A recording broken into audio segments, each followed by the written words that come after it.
10, 9, ignition sequence start. 6, 5, 4, 3, 2, 1, 0.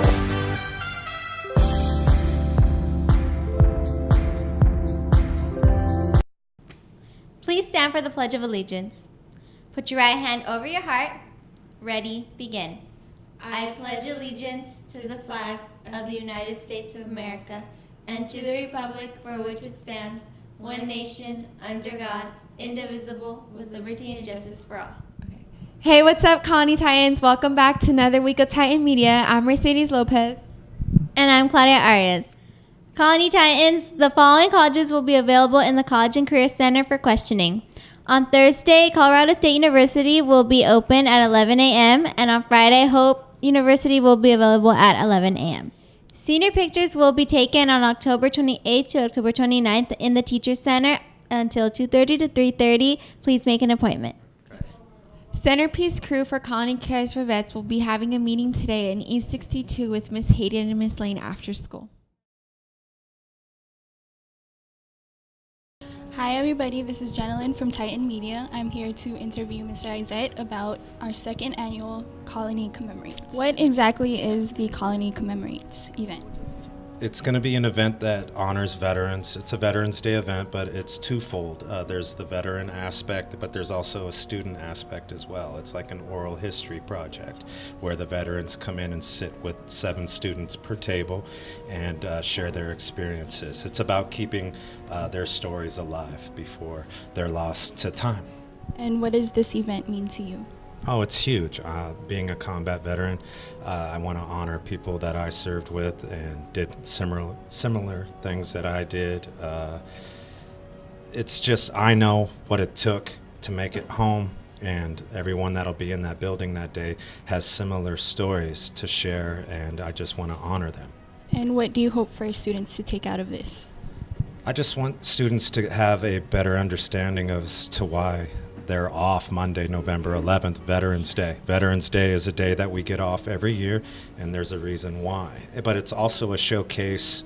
I want the students here to see the staff members come together from Mr. Rocio and Mr. Bachman, Mr. Anakini, Mr. Robinson, Mr. Bishop, Mrs. Lane, Mrs. Hayden, Mrs. Singleton, Mrs. Haro, Dr. Oduro, Mrs. Thornhill, Mr. Thornhill.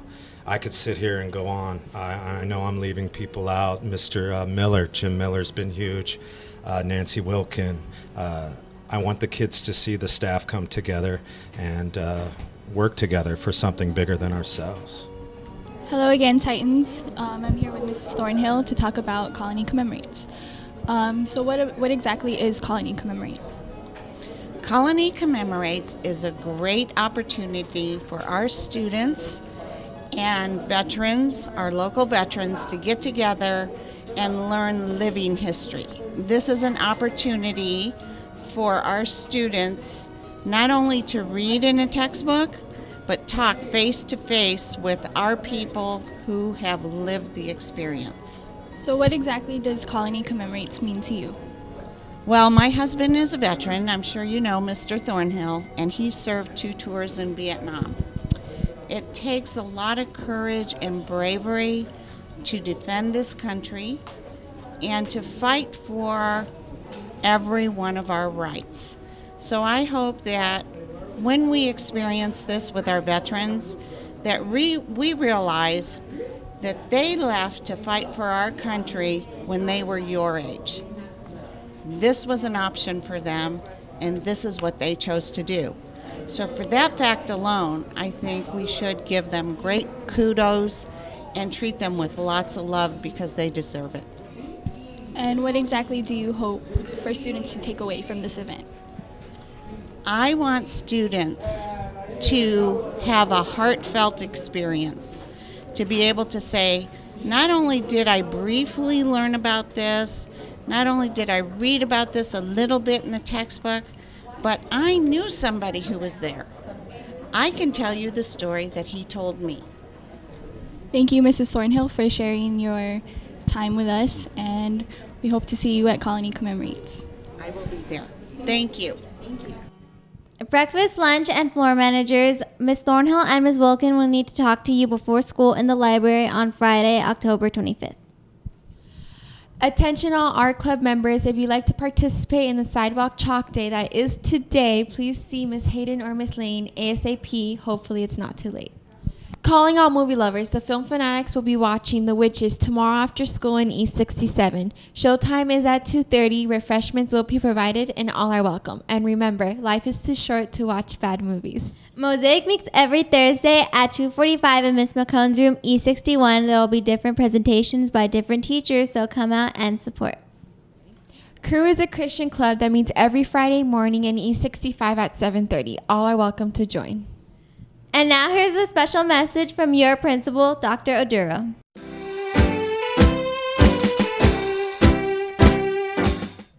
What's going on, Colony Titans? I am Chris Smith, your sports anchor, here with our wonderful principal, Dr. Oduro. So, Dr. Oduro, how were first quarter grades like? You know what? They were okay. They were pretty good. I thought that after school, our students worked really hard. Titans worked really hard to get them up, especially after the progress reports came out. I think a lot of students took it very seriously, and I was pleased with our efforts for first quarter. That's excellent to hear. So, what are your expectations for second quarter? Well, the expectations go higher, Titans, and you know this, because second quarter, every single thing that we do is going on our transcripts right now, and it's a big deal. As you know, D's or F's are unacceptable at Colony High School. If we're going to come to school every day, we got to make sure that we're getting A, B's, or C's. Our teachers are working very hard in the classroom to make sure that every single student has the opportunity to get those grades. And so those are our expectations. Let us break some records and have the fewest D's or F's possible. As you know, a D has been called a coward's F. The thinking is, if you have a D, you might as well put in the time to get a C. And so let's not settle for D's. Obviously, no F's. Those are unacceptable here at Colony High School, and we got to get it done. Again, we also want to do this for pride. It's time pride. We want to make sure that we're scholars first, and we continue to work that way. Also, pride in your family. We do not want to take home grade reports that have D's and F's on it. It's unacceptable, and I've talked to a lot of parents who literally are just quite sad because of that. And of course, pride in yourself. Pride knowing that you have worked very hard to get that C, that B, or that A. But D's and F's are just unacceptable, and I know that if there's any school that will set some records in terms of having the fewest D's or F's, it's going to be Colony Titans. You heard it from Dr. Duro, Titans. No D's or F's are acceptable. We're trying to break a record here, so let's make it happen. So our final question to you, Dr. Duro, is what is your expectation for the end of the first semester? Well, my expectation is that we continue to work hard in the classroom. Again, that is, we just get A, B, C's. It's really easy. A, B, C. Easy as 1, 2, 3. So let's just do that. Let's have some fun with it. Teachers are working hard. We're all working hard. But it's just unacceptable to have D's or F's. And the expectation is that because we know that these are going to be on our transcripts, that we're all going to work hard to fulfill that. All right? So I'm counting on you, Titans. All right. So thank you, Titans. And back to you, Titan Media. Here's Roro Ashan with his piece on a new trend that is shocking Colony High School, senioritis. But Claudia, aren't you a senior? I am. Senioritis. Now, a crippling disease that strikes high school seniors. Symptoms include laziness and over-excessive wearing of track pants, old athletic shirts, sweatpants, athletic shorts, and sweatshirts. Hey, aren't also, you supposed to be in features class? a lack of studying, repeated absences, and a generally dismissive attitude. The only known cure is a phenomenon known as graduation. Mr. Robinson, what are your views on senioritis? It's a plague. It's something that affects all seniors at one point during their senior year. And it's something that if they don't get a handle on early, it's going to cost them their graduation. Chris, what are you doing? It's second period. You need to go to class. Why aren't you in class? I don't know. I thought I did. Bad decision. Go to class or Mr. Wolf will be coming after you. I'm going right now. All right. Sorry. I'm going to come check.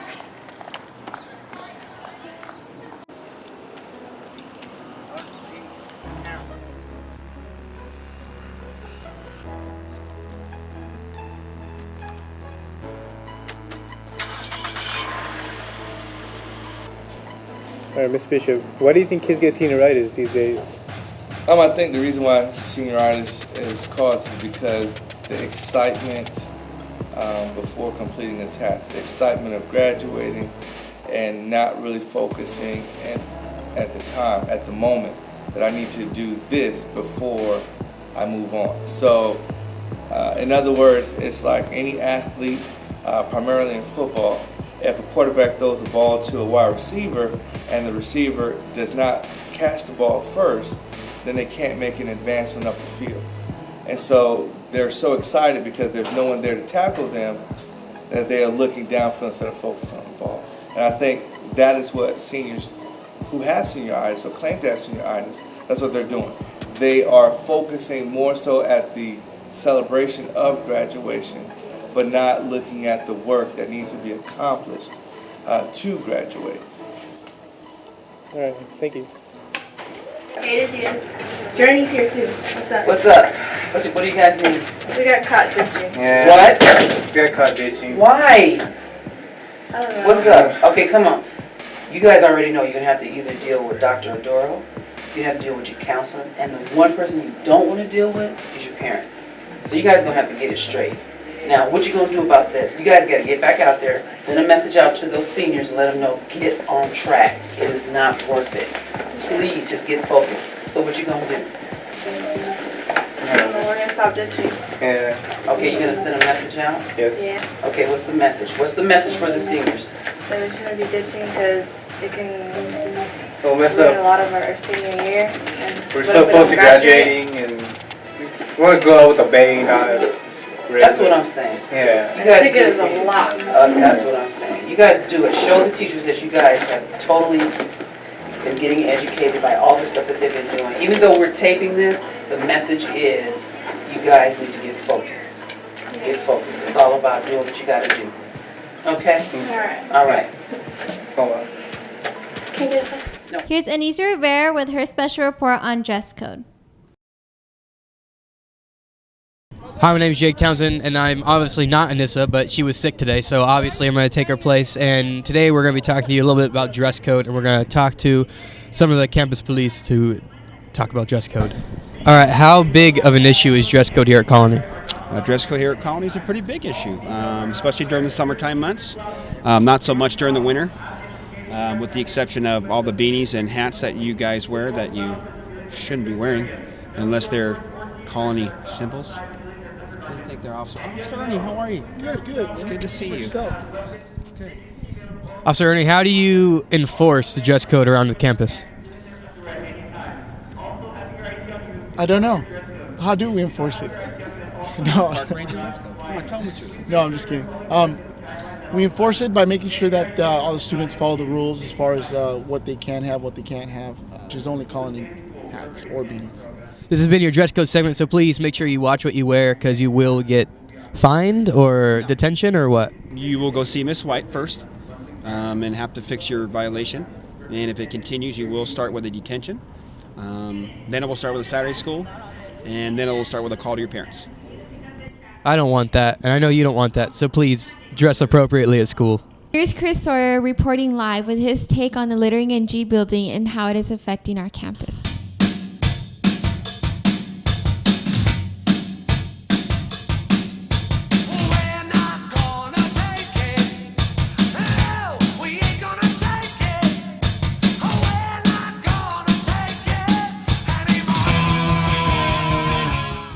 Hi, I'm Britt Boyer, and I'm going to talk to you about the littering problem inside E-Building with some teachers. Let's go. Hi, Ms. Cortez. What do you think about the littering problem in the E&G building? I think it's becoming a problem. I think we can alleviate the problem by doing one of two things. We can put some trash cans in the hall, or we can do what they used to do at Montclair. I worked there for a year, and the kids that would litter were fined by the school police, and they had to pay a fine for it. So I think that could alleviate the problem. All right. Thank you. You're welcome. Hello, Ms. Goodwin. What are your thoughts on people leaving their trash behind at lunch? Well, I just think that we should show more Titan pride, and we need to put trash in the receptacle where it belongs. Nobody should have to pick up after somebody else. So put your trash where it goes, in the garbage can. Thank you. Hi, I'm Chris's lovely assistant Genesis, and we're talking about littering, and I want to get Miss Lane's perspective. Miss Lane, I was just wondering, how do you feel that kids littering at the school affects the school and everyone in the school? I think littering kind of brings down the morale of the school. We're doing lots of really great things on campus, lots of paintings, lots of murals, and then when you have trash around it, I think it kind of deflates what everybody's trying to do on campus with more trees, beautiful things around it. So if we just clean up after ourselves, you wouldn't want me going to your house and throwing my trash in your bedroom. So don't do it here. Thank you, Miss Lang. So that's it. So remember, kids, don't litter.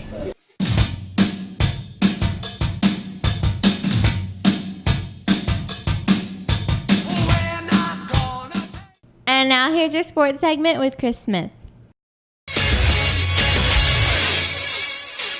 What's going on, Client Titans? I am Chris Smith, bringing you all your Titan sports news. If you are still interested in joining the wrestling team, go see Mr. White in E65 or after school in G122. That is the wrestling room. Titans, we are looking for our school mascot to come to our football and basketball games. If you are interested, come to G100 during your lunch and show off your incredible moves. And softball tryouts are November 5th. If you don't have a physical, you can't try out. Go see Mr. Strauss in the trainer's room for our physical. On Tuesday, our girls varsity team played their last home game of the season against Chaffey High School. Sadly, they could not bring the win home, but they did their best, so great job, varsity tennis. Our varsity water polo played as well on Tuesday, going against Chino High School, beating them 12-8. And last Thursday, our varsity water polo went against Ontario, beating them 16-4. Great job, varsity water polo. And last week, our football team did another sweep. This time, it was Don Lugo, freshman winning 44-6, JV 21-9, and varsity 50-7. Great job, football. At 3:15, our boys varsity water polo will be going against Chaffey, and that game is here at home. At 3:15, our boys junior varsity football will be playing Gary High School, and that game is here at home, while our freshmen will be playing Gary High School, and that game is away. Our girls varsity and junior varsity tennis will be playing against Chino High School, and that game is away. And to wrap up Thursday at 4:30, our girls varsity volleyball will be playing against Don Lugo, and that game is away. And at 7 o'clock, our boys varsity football will be playing against Gary High School, and that game is away. And on Saturday, our boys and girls varsity cross country will be racing at the Mount Sac Invitationals. And now, here are your week's top 3 performances.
Well, that's all I have for you for this week, Colony. I am Chris Smith, signing off from Titan Sports Center, and remember, all scorpions glow. So this little ticket in my hand is a Titan View Catwalk ticket. It's only $5. You can buy it from any senior for $5, of course.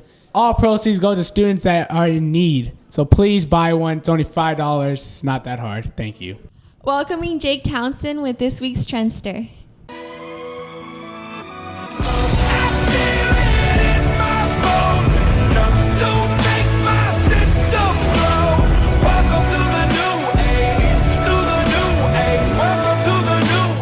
Welcome, Calling Titans. My name is Jake Townsend, and I am your Trendster. We are back in the magical room, and I'm going to be talking about everything from Rooter Club to the government shutdown. So why don't we get started, guys? I'm here with Aubrey Tibbs, who is the president of Rooter Club. Rooter Club. What is Rooter Club?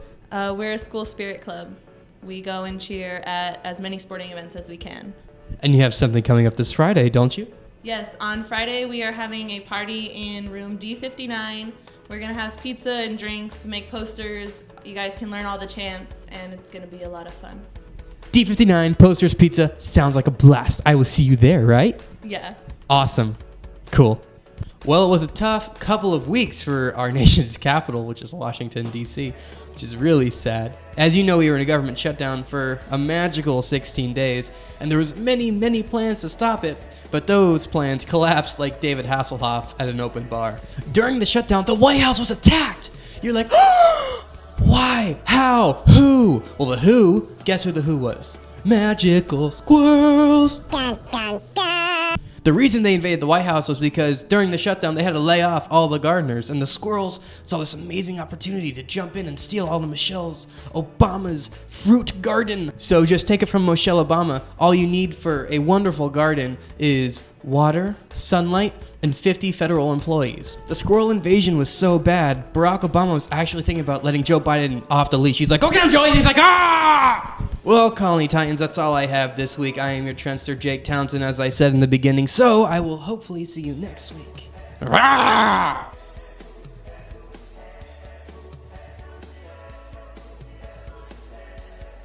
Let's check out Mr. Jonathan Deep with our movie review.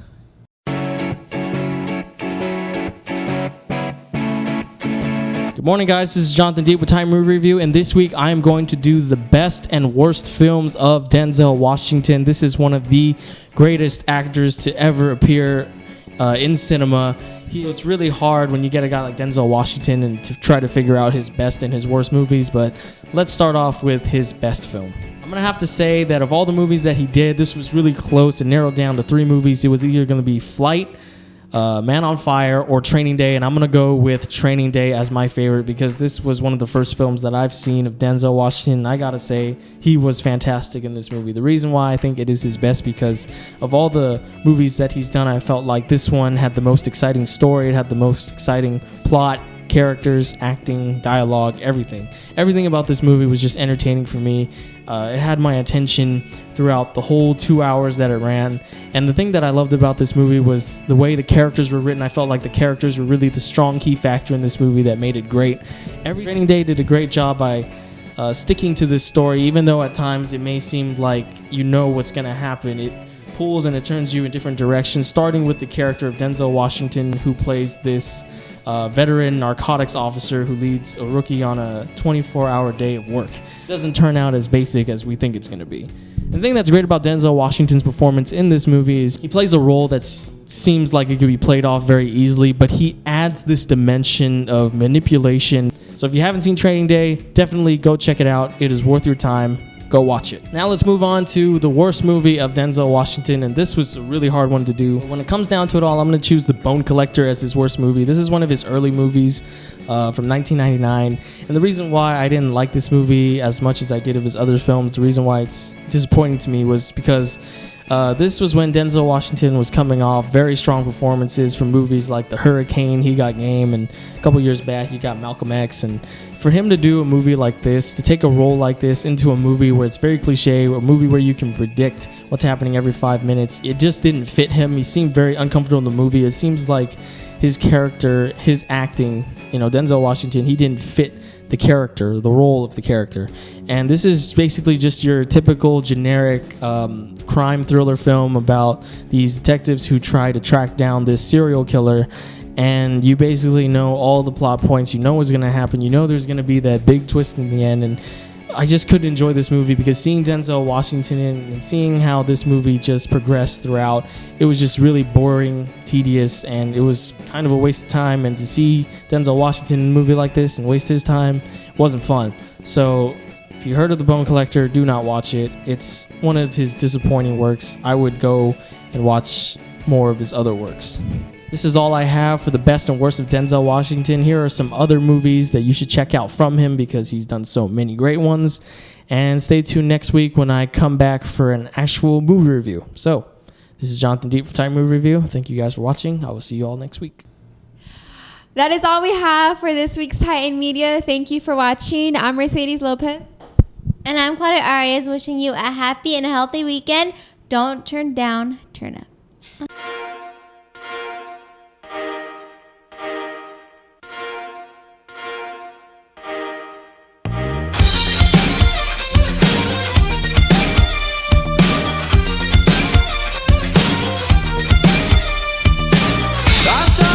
Around. We were down and times are rough, but was the light that you found on the other side enough? What did I do so wrong? You lied and led me on. Was I your hit and run? Left for dead and now you're gone.